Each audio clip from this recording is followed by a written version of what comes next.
नमस्कार दोस्तों।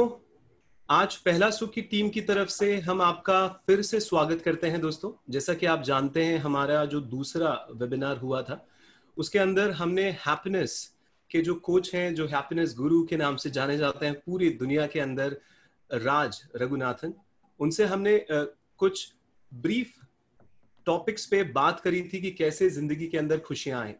आज उसी का एक सेकंड पार्ट हम लोग आपके सामने लेके आ रहे हैं। हमारे पास कुछ क्वेश्चंस हैं। आप सभी लोगों ने बहुत सारे क्वेश्चंस पूछे थे। राज का ब्लॉग बहुत पॉपुलर है, साइकोलॉजी टुडे पे, आप उस पे जाकर आप वो पढ़ भी सकते हैं। साथ के साथ उनका जो कॉर्सेरा पे कोर्स है हैप्पीनेस पे, आप वो भी कर सकते हैं। और उसी से रिलेटेड हमारे पास कुछ क्वेश्चन हैं, वो हम राज से पूछते हैं। तो राज, हमारा पहला क्वेश्चन बहुत ही कॉमन क्वेश्चन है जिससे बहुत सारे लोग जूझ रहे हैं। आप देख ही रहे हैं कि Amazon और फ्लिपकार्ट, ये जो ई कॉमर्स कंपनीज हैं, इन्होंने किस तरीके से पूरी तरीके से जो ई कॉमर्स मार्केट है, जो रिटेल मार्केट है, उस पर एक तरीके से कब्जा कर रखा है और लोग सिर्फ एक क्लिक पे सामान खरीद पा रहे हैं, जो बहुत अच्छी चीज है। इट्स वंडरफुल, ये टेक्नोलॉजी बहुत अच्छी चीज है। पर जो नीड बेस्ड चीजें हैं, उससे ज्यादा एक ग्रीड बेस या एक वांट बेस या कहीं ना कहीं एक शॉपिंग का एडिक्शन लोगों के अंदर आता जा रहा है। तो क्योंकि आप कंज्यूमर बिहेवियर पे बहुत काम करते हैं राज, तो हम जानना चाहेंगे कि इस पर आपका क्या टेक है और आपको क्या लगता है कि कैसे एक इंसान इस पे कंट्रोल कर सकता है। This is a very, very good question, Adi. So this is one of the ways in which marketing and advertising can lead to some negative effects. When you try to promote a product, when you try to advertise really well, there is a science behind it. And it's very interesting, the science. And it can be very engaging. It can be very gratifying to understand the science of how to persuade other people. But if you look at it at the societal level, those very attempts at persuasions and the skillful levels at which people are doing makes, in the end, consumers buy things that, as you rightly put it, may not need, but may want or may be greedy for. And that can lead to a lot of negative effects. It can lead to, of course, it can lead to people having more debt and financial stress. It can lead to also overconsumption of food products, for example. You know, you just kind of in a click buy a pack of, I don't know, ice cream or chips, and you consume it and you can put on weight. So it can have negative health consequences, financial consequences, relationship consequences, and so on and so forth. So it's very important to understand it. Now, clicking and getting something is one part of it. Before this happened, the internet revolution happened and internet retail happened. You'll remember that credit cards did a similar thing.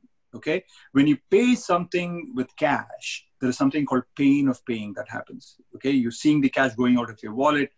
Okay, and so you might say, oh my goodness, it's going to cost me so much money and all my money is gone, so I won't buy. But with credit card, it is hidden. The pain of paying becomes less, and you're postponing the payment to the credit card as a lump sum rather than you're seeing the money going out of your wallet. So all of these things add to impulsivity, to some extent compulsion to buy, and it leads to all these negative consequences. Okay, so there's no doubt about it. And on top of it, if you add what is called materialism, materialism is basically this idea where you tether your self-esteem, you associate your self-esteem with the products you own. So if you have a BMW, a good-looking car, a good brand name, then you feel higher self-esteem. If somebody, your neighbor, owns a big, nice product, a nice brand of shirt, for example, then you might feel insecure and you might want to compete with him or her and buy a better shirt, better brand name shirt or more costly shirt and so on. All of these things also add to this consumerism and compulsion and impulsivity. So we have to, at some level as consumers, stop it. As you also rightly put it, it's great to have this technology. I don't think that you should have government saying that we shouldn't have this online retailing. We should regulate it. No, I think that would be the wrong way to go about it. Rather, you should educate the consumers to figure out how to navigate this. Okay, so I have a couple of suggestions here. One is that this all of this has to do with this idea of not falling into financial stress, particularly. Okay, so one is that save automatically. Okay, so if you're earning, let's say, 10,000 rupees per month, some part of it, maybe it's only 10%, okay? Ideally, it's more than that, but at least 10%, just say 1,000 rupees, I'm just going to put away in a bank, okay? And I'm not even going to see that money, okay? I'm going to only live my life out of that 9,000 rupees that remain. And if you do that, then even if you end up spending impulsively and clicking on something and buying it, at least you know the 1,000 rupees are being saved every day. The second is never take a loan for anything other than things that are going to be, investments of some sort. Okay.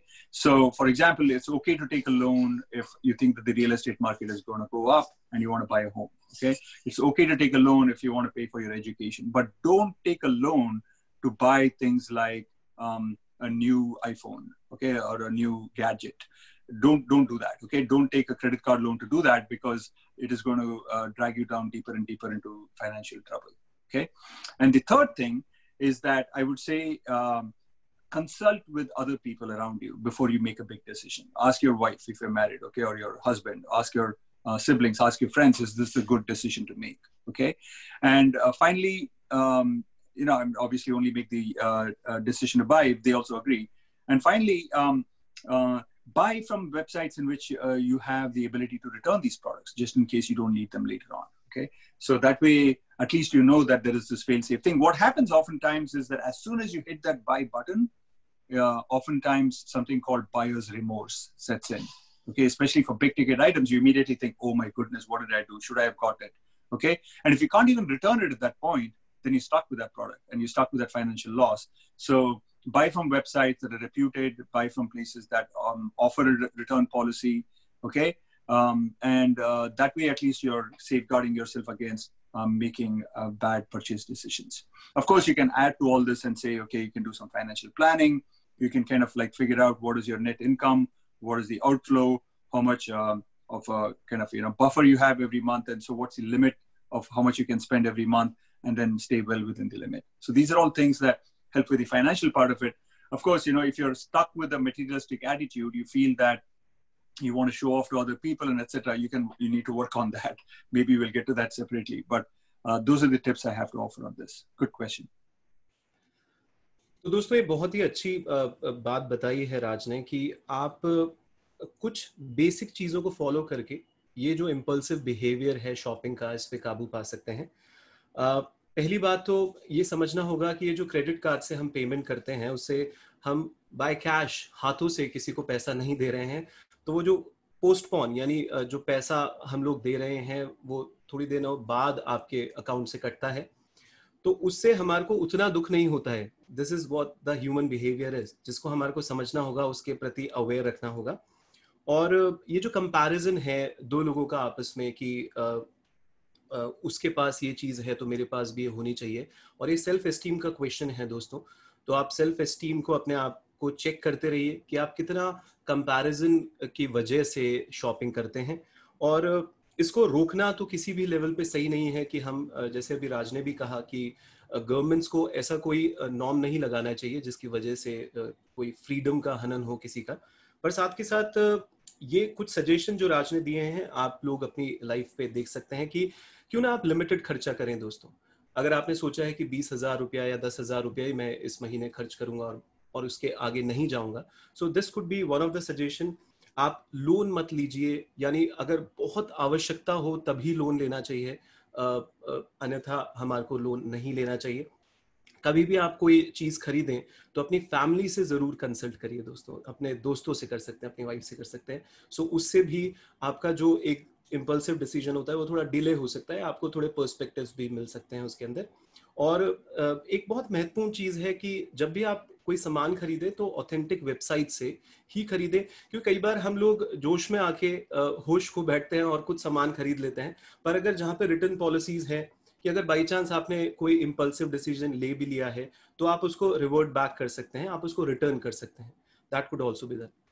So Raj, thank you so much for this. और मैं राज आपके ज़्यादातर articles को पढ़ता रहता हूँ और हमारा यही फोकस है पहला सुख के थ्रू कि आपने इतना जो रिसर्च किया है कुछ सालों से वो लोगों तक हम पहुँचाएं। तब भी हम कहेंगे दोस्तों, आप साइकोलॉजी टुडे पे जा सकते हैं, हम उसके एड्रेस भी इस वीडियो के थ्रू चलाएंगे और आप वहाँ जाके उनको डिटेल में भी पढ़ सकते हैं। पर हम कोशिश करेंगे कुछ क्वेश्चंस लेकर इन चीज़ों को पे बात कर सकें।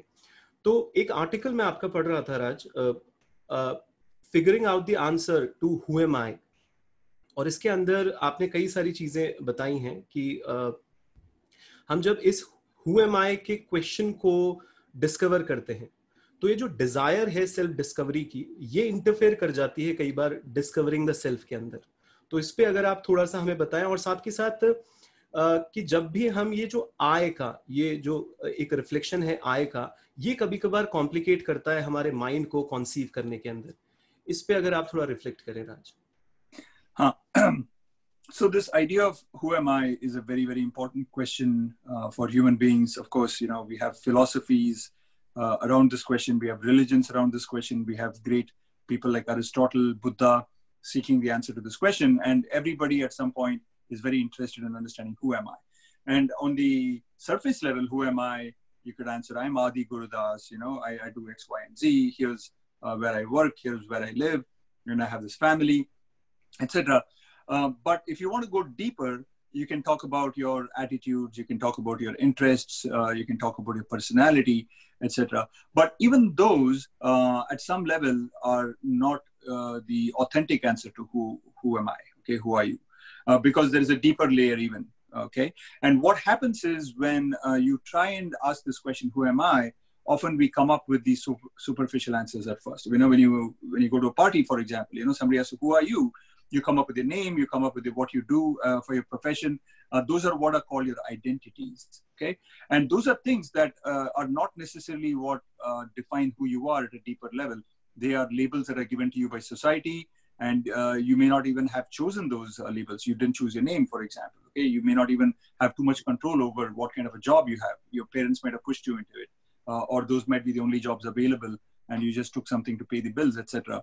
So there is this potential for going deeper into this question of who am I, and answer that question.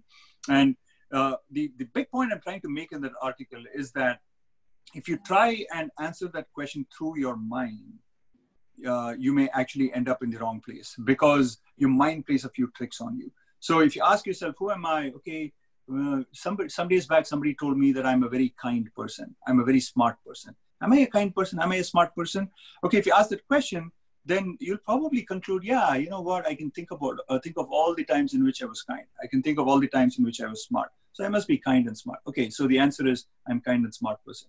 Okay, but if somebody, you know, had a couple of weeks asked you, or your wife reminded you that you're actually a mean person, okay, you're a self-centered person, you're a selfish person. If you reflect on that question, again, you might be able to come up with lots of evidence for in support of that conclusion as well. And so really, the question you ask, which could be dictated by the environment, by the circumstances, by chance, by luck, can have a huge impact on the answers you come up with. So mind is very deceptive, and it's not a good tool to, I think, come to the answer to this big question of who am I. So I actually think it's more exciting, more likely to reveal the true answer if you go beyond the mind. What do I mean by beyond the mind? What I mean is that when you think about it, right? I'm sure everybody has had the experience where they've experienced something without the mind, okay? Without necessarily looking at it through the filter of the mind, you experience something. It's called precognitive perceptions, right? So you can feel a sense of coldness, perhaps, when the weather is cold. You can taste something. You don't need to label these things as cold and this tastes good or this tastes bad. Even before you can label them, before the mind is involved, you have a certain direct sensory experience. And I think that a direct sensory experience of who am I is a better route, a better avenue for coming at the answer to this question. And this is, of course, leading us into the fields of mindfulness and meditation and all that. And if you look at most religions, they have some kind of a practice that has to do with going beyond the mind. And I think the reason why they have this practice is because they have discovered that inquiring through the mind is the most tough thing to do. Okay, it's much better to go beyond the mind. And so if you kind of quieten your mind and tune into all the sensations that are going on in your body, I've experienced a little bit of this myself, but you can experience this idea of going beyond the ego, going beyond the separation of yourself from the universe, and you merge with what is around you. You discover that you are part and parcel of the universe. And that, I think, reveals in a way that cannot be really captured fully in words, but as an experience, it reveals to you who you are. You are part of the universe. You're a part of the whole. Okay, you're, in some ways, you're the creator and you're the creation as well. Okay, so that's a long answer to your question. I hope that I was articulate enough for you to follow everything I was saying. If you have any questions, I can clarify. Yeah. So of course, Raj, आपने हमारे को एक basic तो बताया है कि जब भी हम who am I के क्वेश्चन के ऊपर जाएं दोस्तों, तो हम अगर सिंपली डायरेक्टली इस क्वेश्चन को अपने आप से पूछते हैं, तो अगर मैं अपने से पूछूं तो ये होगा कि मेरा नाम आदि गुरुदास है और मैं ये काम करता हूँ, मैं मेरी फैमिली में ये सब हैं. हम थोड़ा डीपर भी जाते हैं तो हम बिलीव्स और वैल्यूज की बात करते हैं, पर ये सब लेबल्स हैं. और जब भी हम माइंड से पूछेंगे और अगर माइंड हमें कुछ भी कहता है, कोई एडजेक्टिव यूज करते हैं कि मैं काइंड हूँ या स्मार्ट हूँ, तो हम उसमें ही कंक्लूड करते हैं कई बार और उसके हमें एविडेंसेस भी मिल जाते हैं. पर अगर हम लोग थोड़ा सा नो माइंड के लेवल पे आए, जिसको राज ने बताया कि एक प्री कॉग्निटिव परसेप्शंस भी होते हैं हमारे माइंड के अंदर, कि हम चीज़ों को जैसा महसूस करते हैं उससे पहले ही हम जैसे कोल्ड और स्वीट अगर हम महसूस कर रहे हैं उससे पहले ही हम चीज़ों को समझते हैं. यानी when we go beyond the mind, यानी जब ईगो को शेड करके हम कुछ चीज़ों को देखते हैं. और कई सारे रिलीजन में जैसे माइंडफुलनेस है, इन सब के अंदर इस चीज का उत्तर आपको मिल सकता है. पर जो एक कंक्लूडिंग बात है वो ये है कि आप इसको अपने माइंड से ना पूछ के इसको बियॉन्ड माइंड तक लेके जाएं. Is that so, Raj? Yeah, that's good. That's a good summary of it. And in the end, it becomes a matter of experience, I think. And this is where, by definition, you cannot really explain it in words. It's an experience. It's like trying to explain to somebody who has never ridden a bicycle how to ride a bicycle. What can you say? It is an experience, and you have to discover it for yourself. बिल्कुल दोस्तों, ये उधारी की बातें नहीं हो सकती हैं, सिर्फ इसको अनुभव पे लाना बेहद ज़रूरी है. आप इसको स्टार्ट करिए. ये जर्नी लंबी है, पर सफ़र का डेस्टिनेशन आपको मिलेगा अगर आप कोशिश करेंगे. राज, हम आपका एक आर्टिकल पढ़ रहे थे अभी लेटेस्ट ही, आपने जो बूस्टिंग एम्प्लॉय मोरल और हैप्पीनेस ड्यूरिंग द पेंडेमिक, और उसमें आपने ब्यूटीफुली 5 पॉइंट्स बताए हैं कि इस परिस्थिति में, इस सिचुएशन में किस तरीके से हम एम्प्लॉइज का मोरल और हैप्पीनेस बूस्ट कर सकते हैं. अगर आप वो हमारे को थोड़ा हेल्प करें. Okay. Yes. So during this pandemic, a lot of organizations around the world are discovering that their employees are not very happy, and their morale is low. And there's many reasons for it. I think a big reason is the job insecurity. Most people are feeling that there is a chance that they're going to get fired, or maybe if not fired, at least their salary is going to get lower because the firms are suffering. A lot of the industries are not doing so well. Even if they're doing well, or at least they're not going to get fired, the sources of stress. They're working from home, which is a new thing to do for most people. They're also trying to manage many different, on many different fronts. Not only are they having to deal with work, they're also having to deal with family often. And many of us are living in relatively small places. And so we're not used to that. And there may be Wi-Fi issues, bandwidth issues. And really, at the end of the day, even just being able to meet other people, right? We are highly, highly social as a species. And that has been restrained and constricted now. Those who are with families are somewhat lucky, actually. Even if you argue with your wife or husband, at least you have somebody to talk to, There are some people who are alone and they're feeling that pinch of loneliness a lot. We are highly social as a species. So I have a few suggestions. One suggestion is to lower the insecurity and the uncertainty and the anxiety due to uncertainty that your employees are feeling. So for example, if you as a leader know that you have enough cash reserves, enough of a cash flow for you to be able to pay all your employees, maybe you can't give them a bonus, maybe you can't give them a raise, but at least you can pay them. Just convey that. That alone will help lower anxiety levels significantly for a lot of people. Some of us may not have that cash reserve, may not have that cash flow. In which case, maybe you can all take a little bit of a cut in your salary, okay? And especially as a leader, if you're willing to take a bigger cut, then that will signal to the employees that you truly care. And this is a great company to work for. And right now, it might be that you feel a little bit of pinch. Maybe you're taking a 50% cut as the leader, and you're only passing on 10% cut your the lowest level. But in the future, it'll really help you out because the employees will stick by you and will be committed and loyal to your firm.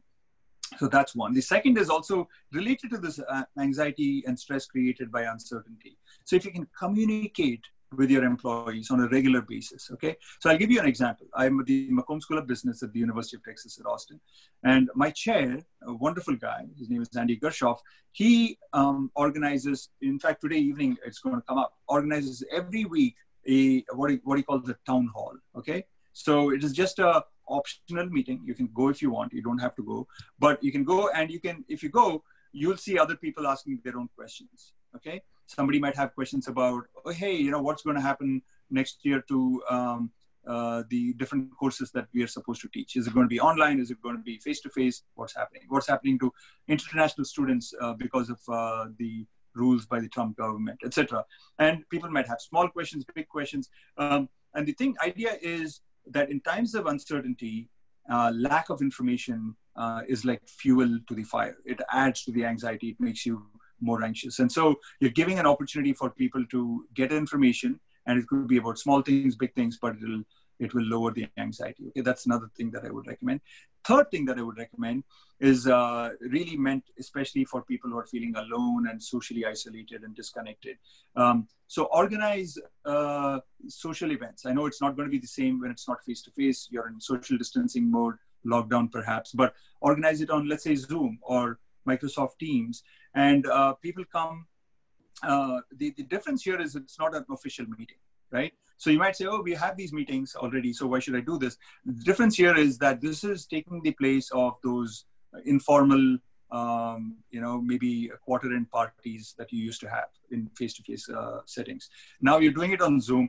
Everybody's invited to bring their own drink or bring their own whatever meal they want to have, and it's very informal, no agenda, and it's just to get people to kind of bond with each other. Okay. And that is very, very important because oftentimes it's in these kind of bonding moments, informal bonding moments, that critical information, it's called tacit information. Tacit is, it is not formalized information that, you're passing to each other in a meeting, but this is little pieces of information that you might have passed on to your coworker in the coffee room, for example, or as you're crossing each other and, saying hi to each other, or in an elevator. Information like, oh, don't call this client at 9 a.m. He wakes up late and he'll be in a very bad mood. Small things like this, they get conveyed in informal settings, and that tacit information is very, very important for the success of an organization. So arrange those kind of Zoom calls. One last thing that I would say, very, very important, is take care of your own happiness. Okay, take care of your own happiness as a leader, because if you're not happy, if you're not feeling good on the inside, then that is going to show, and you can't make other people happy as well. Okay, so take care of yourself, and that really boils down to a couple of very, very simple things. Okay, one thing is be healthy. Okay, lead a healthy lifestyle. Go to sleep at the same time, wake up at the same time, so that you get a good night's sleep. Our bodies are very, very used to routines and habits, and so if you go to sleep at 2 a.m. one day and then at 9 p.m. another day, etc., you'll throw your body out of sync. So get good 6-7 hours of sleep every night at least. Eat healthy. It's very easy to, just because you're at home, the kitchen is right next door. You can just kind of walk in and then eat all kinds of junk food. A lot of people are putting on weight during this pandemic, so avoid that. Don't order things that are bad. If they're at home, you'll probably end up having it. So order things that are more healthy for you, maybe fruits and things like that, so that even if you're snacking, you're at least having healthy things. And finally, exercise a little bit. Okay, exercise a little bit. There are a lot of online videos available now. My favorite is Pamela Reif, R-E-I-F. She's a German lady, and she's got great workout routines, 20-minute workout routines. She'll make you sweat, okay, and you'll find it very difficult to do it when it's going on, but after it's over, you'll be very, very happy you did it. So take care of yourself, because if you're not feeling happy yourself, then it's very, very tough to make other people happy. Okay, so I'm just giving you a few tips, and you can read my Psychology Today article. I also talk about 1 or 2 extra things there that if Adi wants to ask me about, I can elaborate on them, but I wanted to give you a shortish answer. बिल्कुल दोस्तों, अगर आप leader हैं, अपनी organisation को run कर रहे हैं और इस कोविड और पेंडेमिक के अंदर आप अपने टीम के साथ वो जो वार्मथ है उसको थोड़ा सा मिस आउट कर रहे हैं। तो आप इन सिंपल से टिप्स को अपनी जिंदगी में लगा सकते हैं दोस्तों। पहली चीज जो राज ने हमारे को बताई कि जो आपके एम्प्लॉयज के दिमाग के अंदर जो रिस्क फैक्टर चलता है, क्योंकि अभी बहुत सारे लोगों की जॉब जा रही है, सारे लोगों के अंदर एक अनिश्चितताओं का एक एक एक थॉट प्रोसेस है, वो ट्रस्ट नहीं कर पा रहे हैं खुद पे, अपनी कंपनी पे, अपने बॉस पर। तो आप प्लीज कन्वे करिए, चाहे आप उनको बोनस मत दीजिए, चाहे उनकी सैलरी को आप थोड़ा कट कर लीजिए, वो चलता है दोस्तों, पर तब भी आप ट्रूली उनकी केयर करते हैं, इसको शो करना बहुत जरूरी है। आप देखिएगा, हो सकता है थोड़े समय के लिए आपको डिफिकल्टी महसूस होए, पर लॉन्ग टर्म पे वो आपसे कमिटेड रहेंगे, लॉयल रहेंगे, आपको बहुत फायदा होगा दोस्तों। दूसरी चीज है कि जैसे कि एक एग्जांपल देकर राज ने बताया कि उनकी खुद की यूनिवर्सिटी के अंदर जो उनके बॉस हैं, जो चेयर है, वो कैसे वीकली एक Q&A राउंड करते हैं, जिसमें लोग आके they can ask any question. जब ये क्वेश्चन आंसर्स होते रहते हैं पूरी टीम के बीच में, तो इंफॉर्मेशन जो है वो एक्सचेंज होती है, अनसर्टेनिटी कम होती है दोस्तों। और बात करिए, बात करिए, बात करिए, बेहद इंपॉर्टेंट है, इसको जरूर फॉलो करिए। तीसरा, कुछ ऑर्गेनाइज करते रहिए, कोई सोशल इवेंट। अभी तो जूम कॉल बेस्ट है, बोलिए उनको कि ड्रिंक लेके आए, मील लेके आए, जूम कॉल पे थोड़ी थोड़ी इन्फॉर्मेशन आपस में एक्सचेंज होंगी। ये छोटी छोटी चीजें बड़ा काम करती हैं। और चौथी चीज, अपना ध्यान रखिए दोस्तों, अपना ध्यान रखिए, क्योंकि अगर आप खुद का केयर नहीं करेंगे, आप दूसरों की केयर कैसे कर पाएंगे? खुद को प्यार नहीं करेंगे, दूसरों को कैसे करेंगे? हेल्दी लाइफस्टाइल के प्रति थोड़ा अवेयर रहिए, 6-7 घंटे की नींद लीजिए, हेल्दी खाना खाइए, और ये जो ऑर्डरिंग करते हैं वो भी थोड़ा हेल्दी करिए। और राज, आपने पेमिला बताया, अगर आप वो नाम बताएं, PAMILA। नहीं, PAMELA, पैमेला। MELA। और तो ये लास्ट नेम है यूट्यूब पे है? हाँ हाँ, यूट्यूब पे। हाँ, तो बहुत सारे PAMELA। उनके वो हाँ, एक्सरसाइज रूटीन्स हैं। मैं बिगनर रूटीन करता हूँ 20 मिनट के लिए, तो आपको पसीना तो आ जाएगी 20 मिनट के अंदर, So if you specially want India में to गर्मी ज्यादा है। तो आप जरूर करिए उसको। तो दैट्स इट राज। सो हम लोग जो नेक्स्ट क्वेश्चन आपसे पूछना चाह रहे हैं, वो the difficulty of doing good का जो आपने एक आर्टिकल लिखा है राज, और उसमें बताया कि ये जो ह्यूमन बीइंग है, आपने उसमें एक बहुत अच्छा इंसिडेंट्स भी, रियल लाइफ इंसिडेंट्स आपने एक्सप्लेन किया हुआ था। तो आपको क्या लगता है राज कि क्या रीजन है कि लोग जो होते हैं वो थोड़ा अनएथिकली बिहेव करते हैं? और आपने जो चीट और लिटिल कॉन्सेप्ट बताया, उसको अगर आप इलैबोरेट करें, कि ये भी बड़ा इंटरेस्टिंग कॉन्सेप्ट है कि किस लेवल तक वो चीट कर सकते हैं और जिससे उनकी जो सेल्फ इमेज है वो डैमेज नहीं हो, उसके अगर आप कुछ एग्जांपल देके हमारे को समझाएं राज। अच्छा, sure. So there is a classic book that many people have read. It's called How to Make Friends and Influence People by somebody called Dale Carnegie. It got published in the 1930s. And in that, Dale Carnegie starts out with a very, very good insight. He says that no human being thinks of himself or herself as a bad person. No human being thinks of himself or herself as a bad person. Okay? You can even take somebody who is a murderer, somebody who's robbing people. They don't think of themselves as a bad person, because once you start thinking that you're a bad person, you really can't live with yourself. Okay, you're probably going to want to commit suicide or things like that. Okay, so even cheaters, even people we know who cheat and do bad things, think of themselves as a good person. Okay, it's very important for us to have this positive self-regard and positive self-concept. But at the same time, we know that cheating happens. Okay, everybody more or less has cheated at some point or the other in their lives. So how can you explain this? Okay, how can you cheat and still think of yourself as a non-cheater and hold yourself in positive regard? So fascinating work by my good friend Dan Ariely in this topic is that we cheat, but we all have a limit of how much we cheat. Okay, we cheat only up to the extent where we gain the benefits from cheating. Okay, maybe if you cheat in a test, you get higher scores and you get a better grade, which you think in your mind is going to lead you to a better job or something like this. Maybe you cheat a little bit in your reimbursement after you travel, reimbursement statement, so that you can get another extra $10 from your tip, from your trip. Okay, but we don't cheat so much that we feel that, oh my goodness, who am I? You know, what have I become? I've become a devilish person. Okay, so we cheat, but only a little bit. Of course, you know, sometimes we don't cheat because we may get caught. But what he does, Dan Ariely, in his experiments, very clever experiments, is that he makes sure that nobody will ever know that you cheated. Okay, so for example, he makes them take a test. Okay, and by mistake, right, in quotes, by mistake, he leaves behind previous test takers' answers on the desk. So if they want, they can easily see those answers and confirm if their own answers are right or not. Okay. And what he discovers is that even in this context where, there's no way that any of the students are going to be afraid that they're going to be caught cheating, right? Because the answer sheet is there next to them and it's been left behind by mistake. So what he finds is that, let's say that you got 10 answers right. Okay, there are 20 questions. You got 10 answers right by yourself, and in the other 10, it looks like you could be wrong. You don't actually kind of try and get 20 out of 20 right. Okay, what you do is you just cheat a little bit. Okay, maybe there's a question for which you picked A first, and then you erased it, and then you wrote B, and then you look at that next answer sheet, and it turns out that A might have been the right answer. Okay, you might say, you know what, I already almost got A. Okay, only in the last minute I had a change of mind. I really think that A is the right answer. I don't know why I even picked B. So you convince yourself that you're not a cheater by going back to A. Things like this. So you might end up getting 17 or 18 right, not 20 right.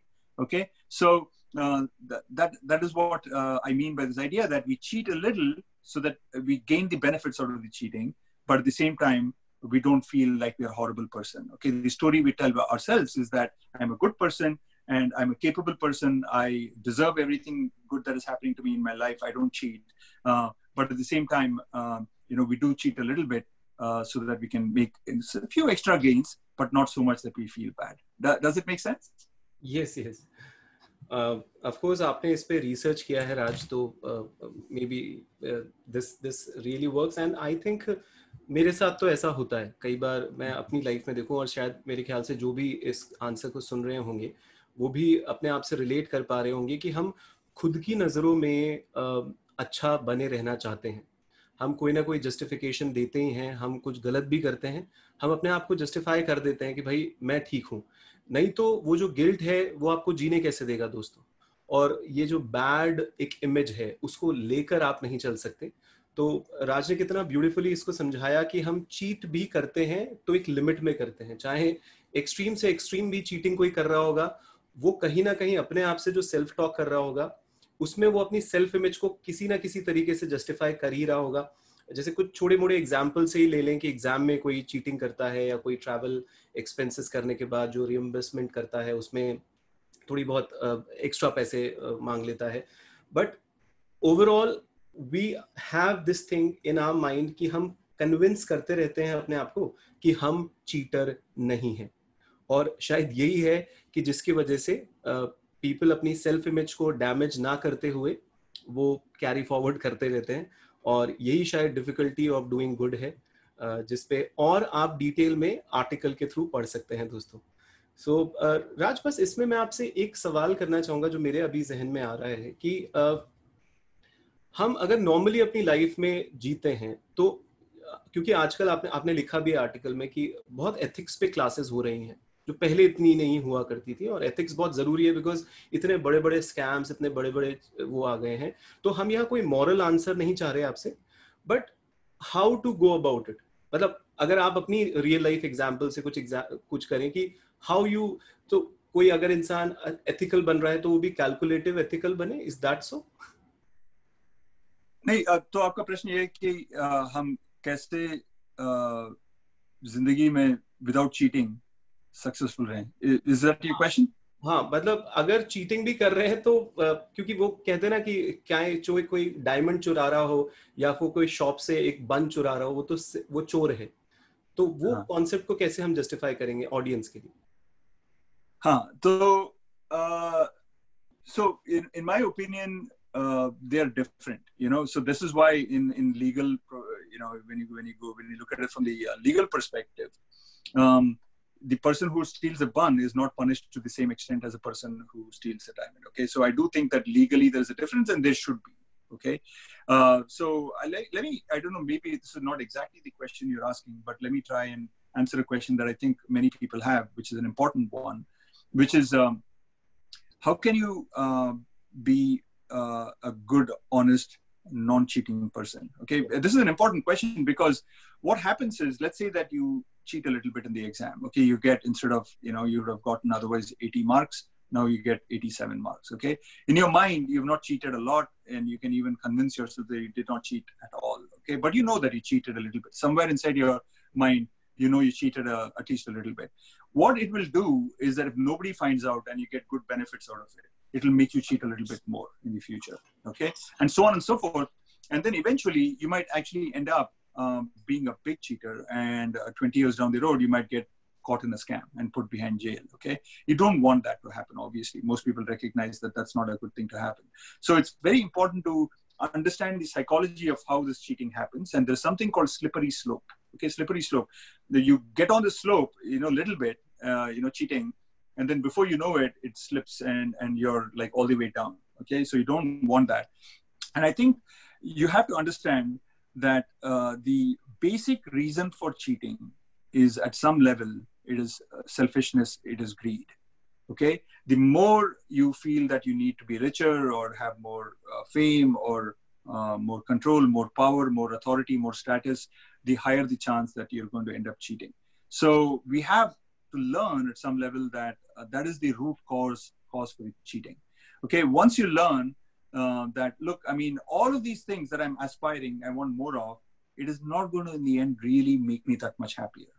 Okay, it is not really going to make me get a better night's sleep. It's not really going to make me have a better relationship with my spouse. Then once you understand that deeply, then this desire to cheat will go away, because this desire for all these things that led you to cheating in the first place also have gone away.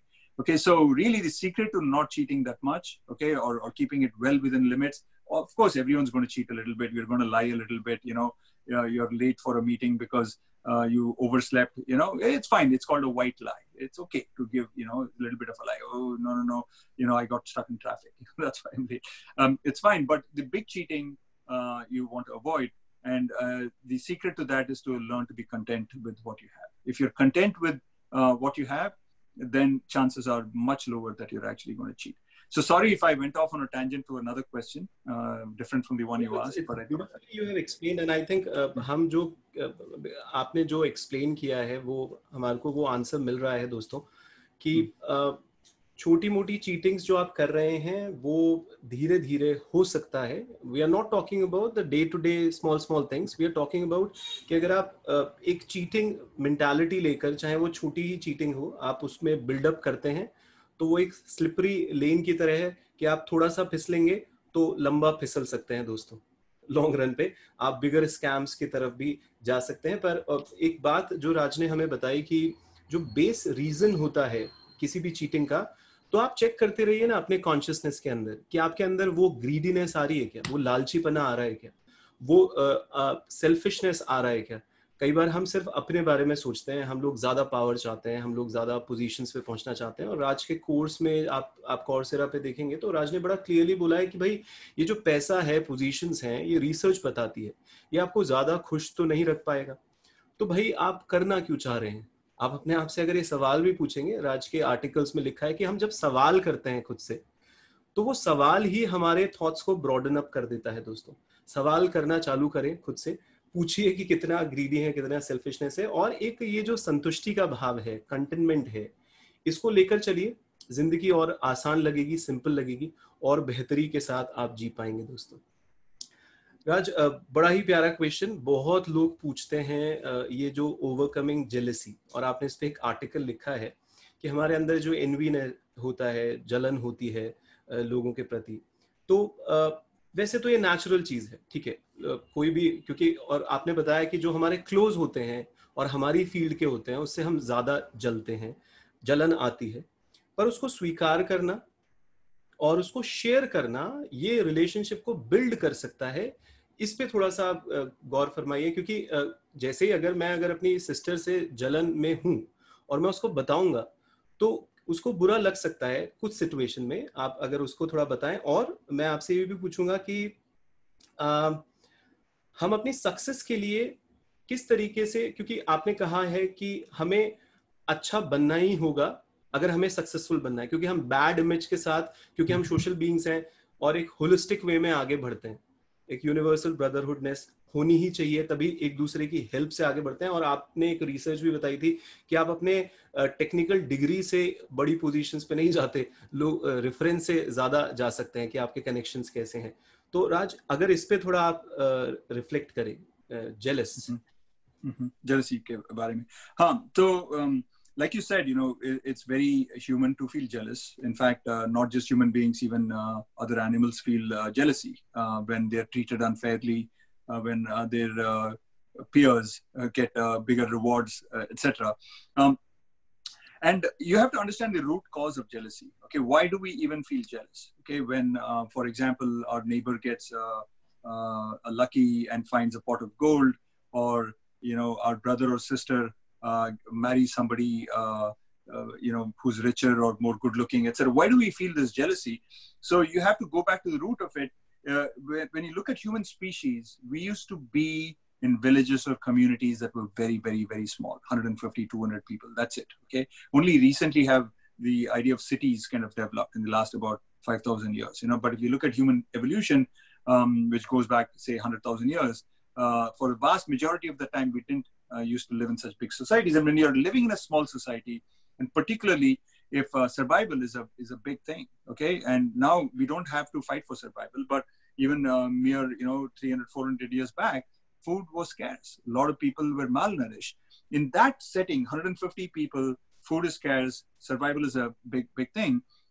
When your neighbor or somebody gets, a big meal, maybe they kind of kill a deer and they're eating the deer, and you don't have that food, then that means that you are going to probably not survive. Okay, so when somebody gets more, you feel this jealousy, and that jealousy gives you the energy to kind of do the same match and go run after another deer and kill it and then eat it and so on. So that negativity that comes out of jealousy is adaptive. It increases your chance of survival. Okay, that is the root cause of jealousy.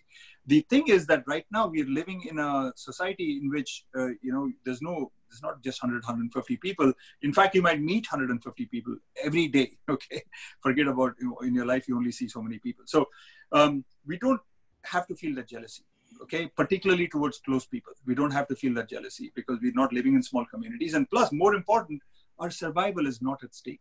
Okay, you correct me if I'm wrong, but every day when you wake up, okay, you have 3 meals a day. Most of us have, they're listening in at least. Okay, I'm not talking about the really poor people, but we probably have enough access to food.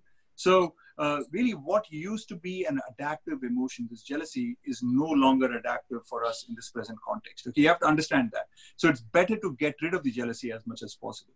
Now, here's where it becomes tricky, right? You might say, okay, I want to get rid of jealousy. From now on, I'm never going to feel jealous. Okay, it's not going to happen like that, because you are a human being. You've got genetic propensities. You're hardwired by evolution to feel jealousy. You can't just wish it away. Okay, so the question then is, how can you, even if you can't get rid of jealousy, how can you lower its intensity? And a very good way to do it is to accept it.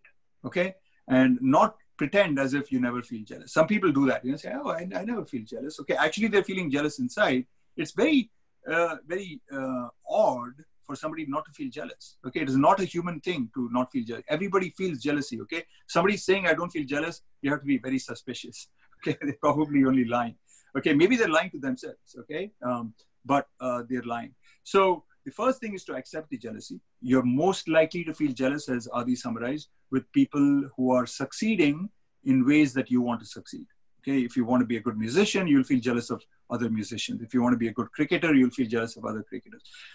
Okay, you're most likely to feel jealous of people who are succeeding in the ways you want to succeed, but especially when these people are close to you. Okay, if you want to be a musician in India and you see a musician perform in America, you won't feel jealous. But if they're performing in India, more jealous. Okay, if they're performing in your town, even more jealous. If they're from your own family, oh my goodness. Okay, it's your cousin or it's the next door neighbor. Okay, really close, then your jealousy is likely to be very, very high.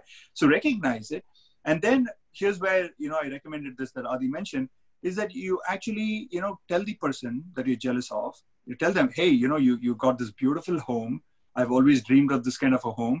I don't have the money right now. I'm so jealous of you. One day I hope that even I can get a home like this.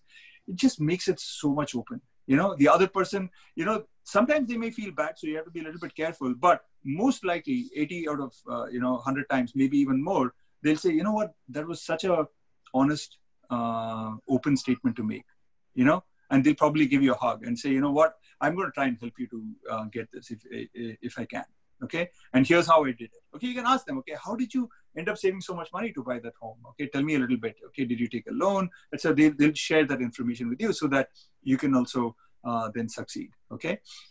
So the big thing here is that jealousy is a negative emotion in the present context, because we are not trying to survive. We are trying to thrive. And we tend to feel jealous with people who are close, which is unfortunate, because we should be supporting them rather than feeling jealous of them. And the way to get to that point is to not pretend as if you don't feel jealous, not to brush it under the carpet, but be open about it and be vulnerable about it. And then on top of that, if you can also take an extra step, if you're feeling jealous of somebody that has achieved something great, okay, just write them a nice message, okay, congratulatory message, email it to them, or if you can, talk to them face to face or on Zoom, tell them, I've always wanted to be a great cricketer and I wanted to be in the district team, for example, but you got into the district team, okay, and even if you're privately feeling that, you were a better player, just tell them, you know what, I'll just tell you this great, very, very good, I'm feeling very good for you, good luck to you, I hope you succeed, because in the end, it is not going to benefit you at all to badmouth them. How is it going to benefit you? You're not going to get into the team anymore. In fact, they are in the team. And now if you want to get into the team, it's better to have their support, right? Intellectually, you just think about it, okay? But emotionally, it's difficult to overcome that, and you want to say negative things to them. But overcome that somehow, even if you can't meet them face to face because it'll show in your face that you're jealous, write them an email, send them a text message saying that, congratulations, good for you. I wish that I had gotten it, but maybe next time. But for now, I wish you all the best. I wish you all the success, okay? Just send them good vibes. And you'll recognize that it comes back to you in a very beautiful way, and it lifts you up. Beautifully आपने बहुत ही अच्छी तरीके से बताया राज इसको कि ये बड़ा अनफॉर्चुनेट है कि जेलसी हमारे अंदर है, जो लोग हमारे आसपास हैं उनको हमें सपोर्ट करना है, पर तब भी ये फैक्टर हमारे अंदर पलता है और इससे भागना नहीं है दोस्तों. लिख दीजिए उनको जो आपके अंदर महसूस होता है. जैसे कि राज ने, मैं क्विकली बताना चाहूँगा कि राज ने कहा कि अगर हम थोड़ा सा अपने हिस्ट्री को देखें, कि अगर इतिहास को देखें, तो उस वक्त रोटी कपड़ा मकान की जद्दोजहद बहुत ज्यादा थी दोस्तों. अब इतना थोड़ी ना है.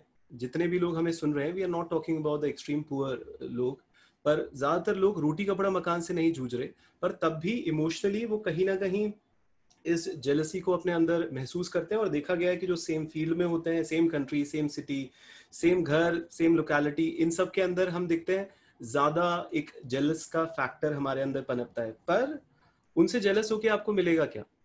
आपको उनका सपोर्ट चाहिए अगर आपको उसी फील्ड में आगे बढ़ना है. तो एक से भले तो दो होते ही हैं ना दोस्तों. वो जो टीम वर्क होगा उससे तो आपको फायदा होगा ना. तो ओपन अप हो जाओ यार, बता दो जो भी आपके दिल में चल रहा है. और जैसा राज ने कहा है, उनकी रिसर्च भी बताती है कि ज्यादातर केसेस में वो लोग आपके बारे में अच्छा ही सोचेंगे अगर आप ओपन स्टेटमेंट देंगे, और वो आपकी आगे चल के मदद ही करेंगे. तो ट्राई करिए, और फिर जो भी आपके फीडबैक हो राज को के मेल आईडी पे भी आप लिखिए और उनको बताइए कि आपके कैसे एक्सपीरियंसेस रहे इस चीज के अंदर. So thank you so much Raj, आपने बहुत क्लियरली आपने हमारे को ये समझाया. सोशल सिनिक का जो कॉन्सेप्ट आपने बताया राज, कि are you a social cynic, और ये जो फंडामेंटल एट्रीब्यूशन एरर का जो कॉन्सेप्ट है दोस्तों, बहुत ही प्यारा है. आप सुनिएगा, राज से अभी बताएंगे वो आपको, कि हम अज्यूम करते हैं personality traits rather than situational traits के. तो ये जो कॉन्सेप्ट है सिनिकल होना, तो हाउ टू फाइंड कि हम सिनिकल हैं और how to overcome that, if you can reflect on that. Okay, sure. So let me start with an example. Okay, imagine that you're driving down the road. I know that it's difficult to imagine nowadays because we are in a lockdown situation, but imagine and there's traffic going all around, and you are going steadily, and then suddenly somebody comes in front of you, and they come from the side lane, and they overtake you and then come in front of you, and you are going to go in that lane at a certain speed. You have to brake now to allow the other person to get into the lane, and you're a little bit upset, okay? And then they speed off. Okay, in this situation, what is your instinct going to be? Is it going to be that, oh, this person is such a bad driver and they are taking my spot, okay, and you're really feeling angry at the driver? Or your instinct is going to be, oh, poor guy, maybe he's in a big rush because, he's got a pregnant wife in the back who's about to deliver a child and they have to reach a hospital, okay? If you think about it, chances are that you're more likely to arrive at the first conclusion that, okay, this guy's a mean driver and he's taken my spot and I've been treated unfairly and, everyone's driving so badly nowadays and traffic has become worse. I'm the only good driver left in this country, You're likely to conclude those kind of things, okay? So that's what we mean by this idea that people are social cynics. That is, when there are alternative hypotheses or alternative interpretations for other people's behaviors, okay, and it's in particular negative behaviors, if somebody is behaving negatively, you can come up with a conclusion that they are a bad person, or you can say that the situation made them or forced them to behave in a bad way, okay? You can come up with either explanation, and what we're discovering is that most of the people, most of the time, come up with what we call a dispositional explanation. That is that we blame the person rather than the situation for the way that they behaved, okay? So this is related to this idea of fundamental attribution error, okay? So the idea is that when we see a person behave in a certain fashion, be it good or bad, we attribute that behavior to that person's personality rather than to the situation, okay? And what we are saying is that this tendency is especially true for negative behaviors. So if somebody behaves positively, somebody, let's say they come in and they praise your house, okay? You might say, oh, maybe they want something from me, okay? So your explanation for why they behave positively is a little negative. But if they come in and they say that, this is such a terrible house, I don't really like it. Of course, people don't say that to your face, but let's say that they come and then they kind of like look, wrinkle their nose a little bit, looking at something, and you recognize they don't like it. You might conclude that they're just a very bad person. They're a jealous person or something like this, okay? Rather than you thinking that, oh, maybe, it's not their taste, or maybe it is not so good looking in your house. So the idea is that we tend to jump to negative conclusions about other people. And that's what we mean by this idea of being a social cynic, okay? So sorry, Adi, did you want me to kind of continue on to talk a little bit about how to be less of a cynic? Yes, how to overcome that. And how to overcome that. Recognize तो आपने बता ही दिया राज. Yeah. So the idea is that, again, I mean, with jealousy, we talked about it earlier. When you're negative, when you come to negative conclusions about other people, be it that you're jealous of them or you think that they are negative people, it does not benefit you. Okay, we are highly social as a species. It is what really makes us successful. At the end of the day, we don't have powerful, sharp claws. We don't have really sharp teeth. We're not like lions and tigers. So we have to band together in order to succeed, in order to overcome the challenges. And that's what we've done so successfully over time. And it is true not just at societal level, at individual levels too. We have to get other people's support in order to succeed. And so when you're negative about other people, maybe you think you're very clever, and maybe you think that they don't know that I'm negative about them. I can hide it really well. Okay, I can play great politics and people will never know. But sooner or later, it will get found out. Okay, and even if they don't get found out, it doesn't benefit you. You don't sleep well, right? When you're cynical of other people, you're constantly worried about how they might stab you in the back and take your wealth or do bad things to you. So it's much better to have positive impressions of other people. Okay. Now, I'm not saying that you should have positive impressions of other people in a very unrealistic fashion. Let's say that somebody does want to do bad things to you. I'm not saying go ahead and have really positive impressions about them, because they're probably going to cheat you. But what has been discovered in the research is that we are more cynical of other people than we ought to be. Okay. So let me give you a very quick example and demonstration of this. In Toronto, about a couple of decades back, they ran an experiment called the wallet drop experiment, where they filled 20 wallets with about $200 each, and they dropped them in various parts of Toronto, the city of Toronto in Canada. Somewhere, one was dropped in a park, another next to the library, third one next to a church, fourth in a bus stand, and so on and so forth. And each of these wallets had a ID. Okay, it was a fake person, not a real person, but it looked like a real ID, and it had a specific address. So if somebody found the wallet with those $200, they could easily return the wallet to that person. Okay, they just have to go to the police station and give it, or mail it in. Okay, and the researchers were interested in seeing how many of those 20 wallets would get returned to the address. Okay, with all the money in it. So while they were waiting for the next month or so for the wallets to get returned, they went and asked the citizens of Toronto. They did a survey and they explained to them, imagine a situation where 20 wallets with $200 get dropped. How many of those 20 wallets do you think will get returned? On average, if you look at the numbers that people came up with, on average, people thought 23% of the wallets would get returned, or 4.6 wallets on average. You know, some people said 4, some people said 5, some people said 0, some people said 10. But if you aggregate all of that and average it, people thought 4.6 wallets would get returned. Okay, that is the level to which the citizens of Toronto trust their own fellow citizens. Okay, what is really interesting is the actual number of wallets that got returned. 16 of the 20 wallets got returned with all the money in them. 80% of the wallets got returned, but people's trust levels are 23%. So 60% difference between people's actual trustworthiness and people's perceptions of other people's trustworthiness. And that is a reflection of the social cynicism that I'm talking about, that we think people are not trustworthy, we think people are cheating, we think people are negative, but in fact, this experiment shows that people are much more trustworthy than we give them credit. And it's true for many different domains. You may not want to share your PowerPoint slides with your colleague because he may not even give you credit. Okay, you might not want to share a secret about some insecurities you have. The fact that you're jealous, maybe, okay, to a colleague because or to a neighbor because you think that they're going to use that information against you. We don't trust people in money. We don't trust people in secrets. We don't trust people in giving them resources, sharing with them, because we are social cynics. And if you just overcome it, okay, and the one way to overcome it is to do an experiment. You tell yourself, okay, I'm going to just trust this person. Okay, so for example, I'm going to get into an auto rickshaw. Okay, I'm not even going to ask him how much he's going to charge me. I'm just going to see how much he charges me. My feeling is that he's going to cheat me a lot. I'm going to ask him to go from here to here. There, it should only cost 100 rupees. I have a feeling that at the end of it, he's going to charge me 200 rupees. Let's see. Okay, you'll be surprised to discover how many times when you trust people, they behave in a trustworthy fashion.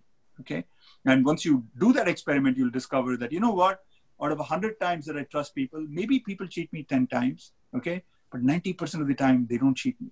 So my impression is people will cheat 90% of the time. In fact, it's the exact opposite. Then you start to gain confidence in people. You start to feel, you know what, I live with a species that is actually very kind, very compassionate, very trusting.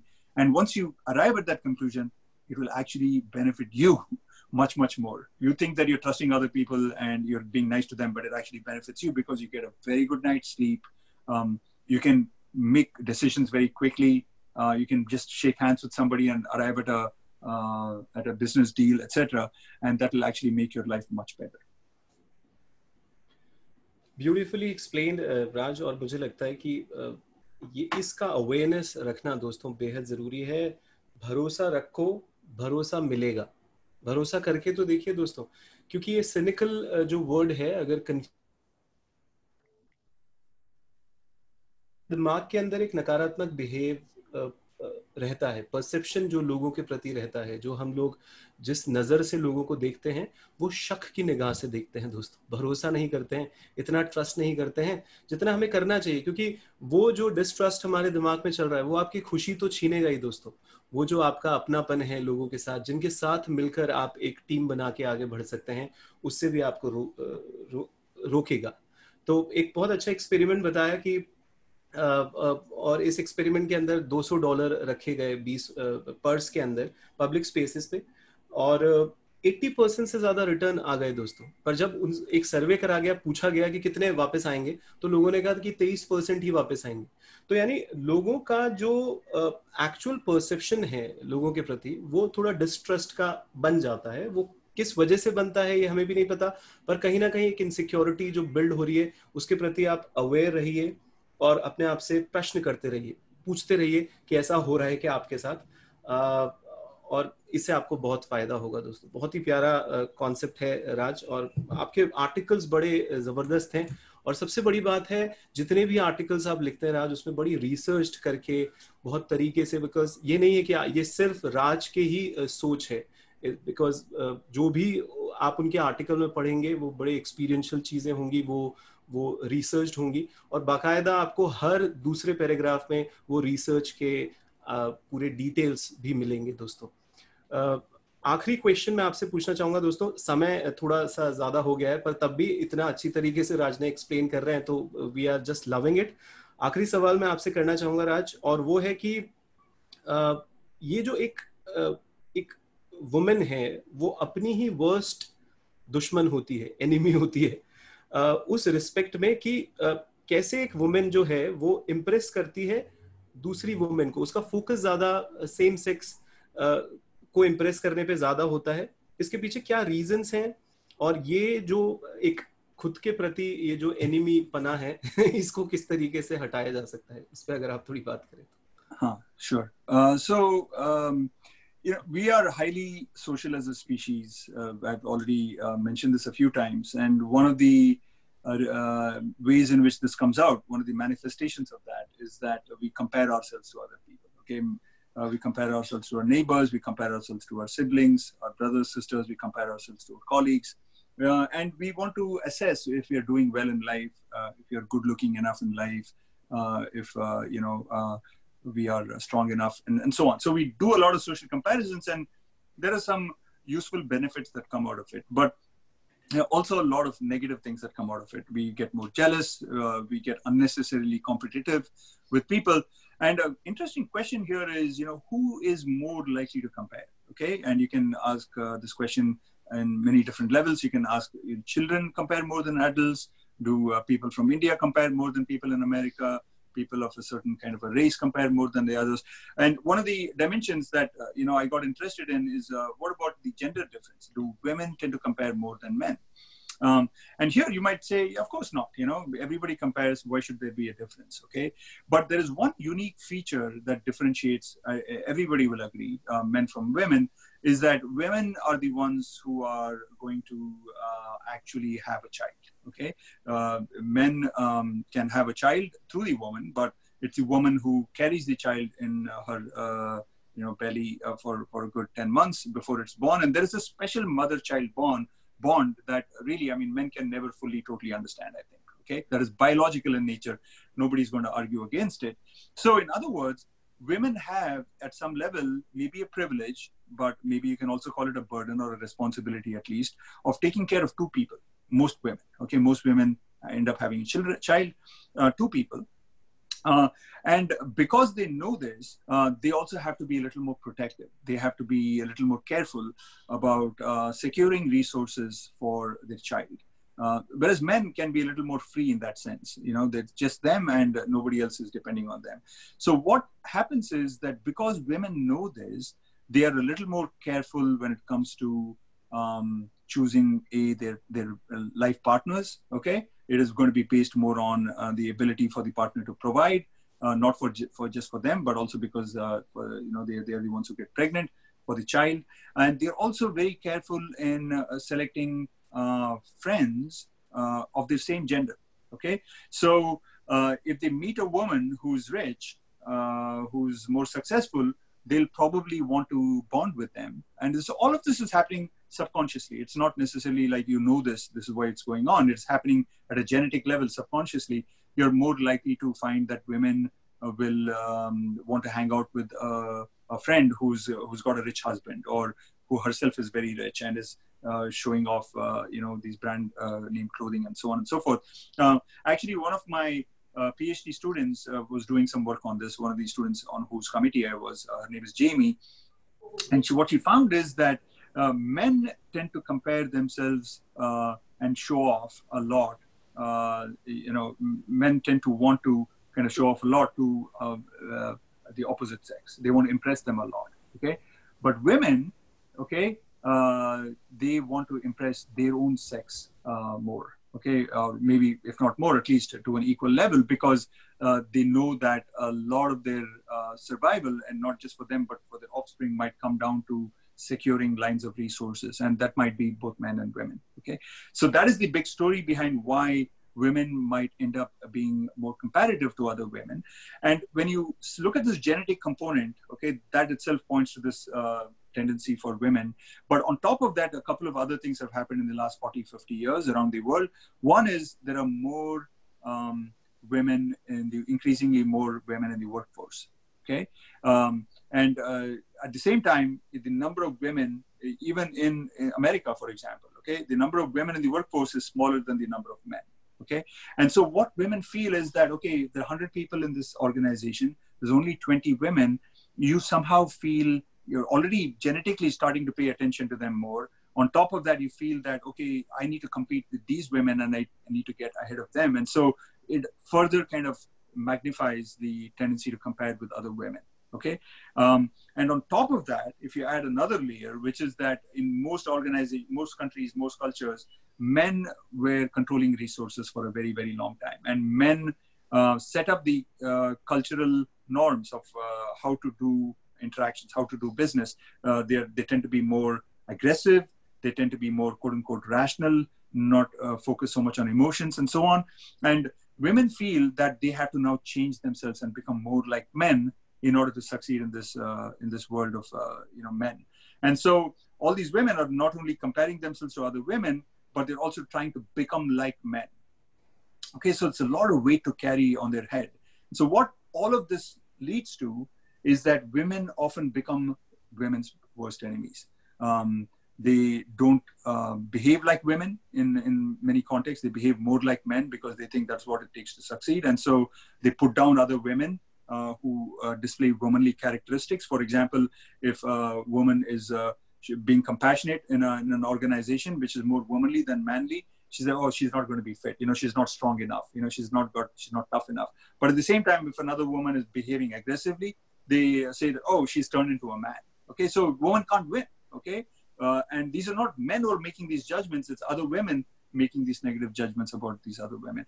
And if a woman does succeed, on the one hand, other women want to get close to her because that will make them feel reassured at a non-conscious level about these survival chances for themselves and their offsprings. But at the same time, they also end up becoming more jealous because there's a smaller proportion of women in organizations. And so it's natural to want to compare yourself to other people or similar to you. And so you have this conflicting, divided opinion of these successful women inside of yourself. On the one hand, you want to get closer to them. On the other hand, you're also more jealous of them and so on. So it just adds to a lot of complications, especially for women.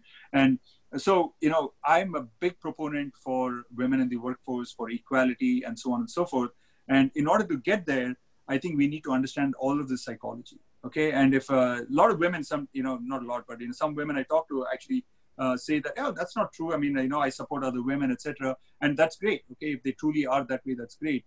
But if you're like with jealousy, if you're just brushing it under the carpet and saying that, no, it's all okay, we support each other, women's movement and all that. But really, when you look inside of yourself, you're actually more likely to be enemies to your own gender. Then we need to fix that problem first. Only if you fix that problem can you get ahead. So that is the aim of this article that I wrote. Wonderful, Raj. कितना अच्छी तरीके से राज ने बताया दोस्तों कि इस psychology को हमारे को थोड़ा सा समझना होगा कि महिला ही महिला की जो दुश्मन हो जाती हैं। अगर आप थोड़ा सा महिलाओं का देखें तो 9 महीने बच्चे को पेट में रखती हैं और जो महिला का अपने बच्चे के साथ जो बॉन्ड होता है तो उसके ऊपर वैसे ही एक साइकोलॉजिकली एक रिस्पॉन्सिबिलिटी होती है 2 लोगों की। तो इसी वजह से जो रिसर्च भी बताती हैं कि जो महिलाएं होती हैं वो अपने लाइफ पार्टनर को चूज करने में भी थोड़ा ज़्यादा कॉन्शियस होती हैं। वो फिर किस महिला से दोस्ती करेंगी उसके प्रति भी बड़ी सेलेक्टिव होंगी और ये सब कुछ बड़ा अर्ध चेतन मन में चलता है दोस्तों, सबकॉन्शियस माइंड के अंदर ये बहुत होता है। ओवरऑल जब हम इस स्ट्रक्चर को देखते हैं, जैसे कि राज ने बताया कि अगर हम देखते हैं कि 100 लोग काम कर रहे हैं किसी जगह पे और उसमें से ज़्यादातर देखा जाता है, अमेरिका की बात बताई कि 20 महिलाएं काम कर रही हैं, 100 में से 80 जो हैं वो पुरुष हैं और 20 हैं महिलाएं हैं। तो कहीं ना कहीं एक जो फैक्टर आता है कि मुझे इस महिला से बेहतर परफॉर्म करना है और ज़्यादातर रिसोर्सेज जो मैन कंट्रोल में रखते हैं, थोड़े मैन अपने काम के अंदर एग्रेसिव भी होते हैं। So the overall idea is कि एक माइंड एक डुअलिटी में काम करता है कि हम जिसके साथ कॉम्पीट करते हैं हम थोड़ा उससे वर्स्ट एनिमी भी बन जाते हैं, and this is the way it is. पर जो ओवरऑल एक कंक्लूजन स्टेटमेंट जो राज ने कहा कि हम सिर्फ बातें ही ना करें महिलाओं के सशक्तिकरण की, ये बहुत जरूरी है कि हम लोग साइकोलॉजी को समझे महिलाओं की और फिर हम इसको फिक्स अप करें, तो वो ज्यादा बेहतर तरीके से काम करेगा दोस्तों। और आप इस आर्टिकल को पढ़िए, आपको और क्लैरिटी मिलेगी जब आप इस आर्टिकल को पढ़ेंगे। Thank you so much Raj, आपने हर क्वेश्चन का आंसर इतना डिटेल में दिया, कई सारी बातें हमारे को बताई। आशा करते हैं जिन्होंने भी इन क्वेश्चंस को सुना होगा वो प्लीज इसको गुने भी, यानी अपनी जिंदगी में भी थोड़ा अप्लाई करें दोस्तों, क्योंकि बातें तो बातें ही रह जाती हैं, पर उस पर चिंतन करते हैं, सोचते हैं। और ये तो ऐसे नोट्स हैं दोस्तों, इसको बार बार आप वीडियो को चला के देखिए, आप राज को मेल भी कर सकते हैं, आप उनसे पूछिए। और हम सबका, पहला सुख की टीम का सिर्फ एक ही तो लक्ष्य है दोस्तों, कि आपकी जिंदगी में कुछ सकारात्मक बदलाव आ जाए दोस्तों। ये जो बातें हैं जो जन जन तक पहुंचे, सिर्फ इसी एम को लेकर हम लोग आए हैं कि बेस्ट से बेस्ट जो इन्फॉर्मेशंस हैं, जो कई बार किताबों में दब जाती हैं, ब्लॉग्स में दब जाती हैं कई बार, पर ये जो अभी ऑडियो वीडियो का एक क्रांति आई है कि हमारे को 1 GB डेटा भारत के अंदर 5 रुपए में मिल रहा है, तो इससे जो गाँव के अंदर भी हर जगहों के अंदर जो मोबाइल फोन पहुंचा है, आप इस अच्छे कंटेंट को सुनिए दोस्तों। गाना सुनना अच्छी बात है, पिक्चरें देखना भी अच्छी बात है, पर अपने थोड़ा प्लेलिस्ट में पहला सुख के YouTube चैनल को भी डालिए, तो इससे आपको बहुत फायदा होगा। Thank you so much Raj, thank you so much. अब मैं अपने चीफ मेंटर नरेंद्र सर से गुजारिश करूंगा, सर अगर आप कुछ बात करना चाहें राज से। तो राज, आप हमारी टीम को बहुत नज़दीक से समझने लगे और हमारा काम भी देखा, और आपको ये भी मालूम है कि हमारा रीच सिलिकॉन वैली से इंडिया तक है। तो आपका अनुभव के बारे में बताइए और आगे आप हमको कैसे सपोर्ट करेंगे, ये हमारी गुजारिश है कि आप बताएं कि आपको कैसा लगा और आगे हम आपके साथ कैसे काम करें। So thank you very much for the opportunity to interact with all of you twice now. I really had a great experience. This is a very professional unit that is very dedicated to the cause. It's very, very clear, and it has the backing of people who are very well-meaning and successful. And so I have no doubt that this is going to be having a very, very big impact. And you're going about it very strategically. You have a plan in mind, and you're translating that plan into action. And you have really talented people like Adi. I mean, he's just superb in terms of not just the questions, he does his homework, and then translating the answers that the respondents give, like me, in English into Hindi in a very, very understandable and succinct fact. So he's really paying attention. And Nitin and other people on the team. So I'm really privileged and honored to be part of this movement. And I'm very happy to be supportive in any way that you think that I can be supportive. Thank you again. तो आप इसको अपने channel पे भी हमारे जो काम आते हैं उनको प्रमोट करिए, और आपको आगे भी सिलिकॉन वैली में बुलाएंगे और आप जरूर एक्सेप्ट करना। Thank you. Definitely, sir. Thank you so much, Raj. Thank you, Raj. I was there all the time, but I was just like here and there. I heard you everything, and I think the way Adi narrated and curated it, it couldn't be done in that fashion. मतलब आदि के साथ में तो वो flavour ही है कि जब वो बात करता था ऐसा लगता है कि किसी सामने वाले से, मतलब it's a private conversation between you both, but ऐसा लग रहा है जैसे जो सुन रहा है उसी से बात कर रहा है. तो that's the beautiful way of putting it out there. And I think all the questions which Adi has drafted after that thorough research, it was all relevant, and we'll cut those questions into separate videos and we'll make it live in a week. आपके साथ में फिर हम लोग share करते हैं. Thank you so much, Raj, for your time. I think so. I have a suggestion or request. You know, I have my own YouTube channel that is slowly growing. You know, it's only about 2,000 people, but I have, you know, reach to about 4 lakh people. If you can, when you make these videos and you edit them, you know, Adi's obviously asking the question in Hindi and then summarizing in Hindi as well. If you can have English subtitles, right, then, you know, most of my audience is not Indian. You know, 75%, 80% is not Indians, but they understand English.